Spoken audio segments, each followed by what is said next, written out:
नाज़रीन, गंबट में हिंदू बिरादरी सिविल सोसाइटी के माण्हुनि चांडका मेडिकल कॉलेज शागिर्दियाणी नौशीन काज़मी ऐं बबरलो में क़त्ल थियल नीगर कान्हा कुमार जी तस्वीरुनि अॻियां मेणबतियूं ॿारे भेटा पेश करे संदनि कातिलनि खे सज़ा ॾियारण लाइ एहतजाज कयो। इन हवाले सां तफ़सील मुमताज़ मेमन जी रिपोर्ट में।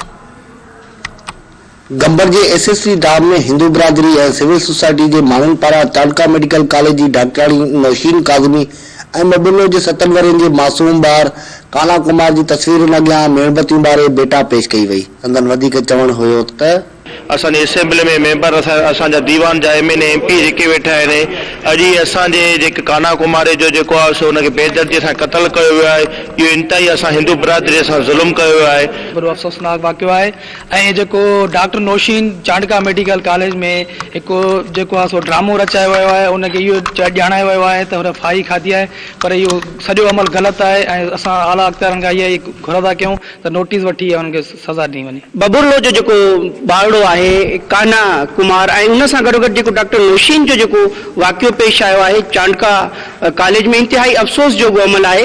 हीअ असां इंतिज़ामिया जी नाअहली सम्झूं था, छाकाणि त कुझु साल अॻु में जेको निमरता वारो केस थियो, हिन महिल ताईं उन्हनि जे जेके कातिल हुया उन्हनि खे बि सज़ा न ॾिनी वई ऐं हिन महिल ताईं हुकूमत छो ख़ामोश आहे। बबरले में जेको मासूम नंढड़े ॿार सां हिंदू बिरादरीअ जे नंढड़े ॿार सां जेको ज़ुल्म ज़्यादती ऐं जबर करे उनखे जेको क़त्ल कयो वियो आहे, असां इन जी सख़्त लफ़्ज़नि में मज़म्मत कयूं था ऐं उन सां गॾोगॾु जेको नौशीन काज़मीअ जे लाइ ॼाणायो थो वञे त उन आपघात कयो आहे ऐं ख़ुदकशी कई आहे, बल्कि उहा ख़ुदकशी साबित ई नथी थी सघे जेकॾहिं जुडिशनल तरीक़े सां ऐं मुकमल ऐं शफ़ाफ़ जांच कई वञे त उहा आपघात न आहे। एयरपोर्ट जो एसएसपी साहब ऑन द स्पॉट त पहुतो आहे, पर हिन महिल ताईं उनजो कोई रद्द अमल न निकितो आहे। कातिल गिरफ़्तार थिया आहिनि पर उन्हनि खे काई बि सज़ा न आहे। परेशान आहियूं, असां हिकु सिंधी हिंदू आहियूं, असां हिंदू मुस्लमान सभु हिकु आहियूं। जे डॉक्टर नौशीन जो हाणे चक्कर थियो आहे लाड़काणे में, जेको वीचारे ख़ुदकशी करे ज़ोरी हुन खां ख़ुदकशी कराई वई आहे, या बबुले वारो तव्हां ॾिसो असांजे मथां ज़ुल्म मरे वियो आहे। असांजो इहो ई मुतालबो आहे, आख़िर असां हिंदुनि सां या असां वीचारा